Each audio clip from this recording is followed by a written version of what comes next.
Hello friends, welcome back to my channel. ఈరోజు beetroot తాలింపు వేస్తున్నానండి. దానికి 3 టేబుల్ స్పూన్ ఆయిల్.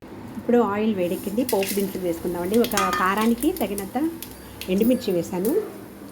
తర్వాత ఇంగువ, జీలకర్ర, ఆవాలు, మినపప్పు, పచ్చెనపప్పు అన్నీ వేస్తాను అన్నమాట. కరివేపాకు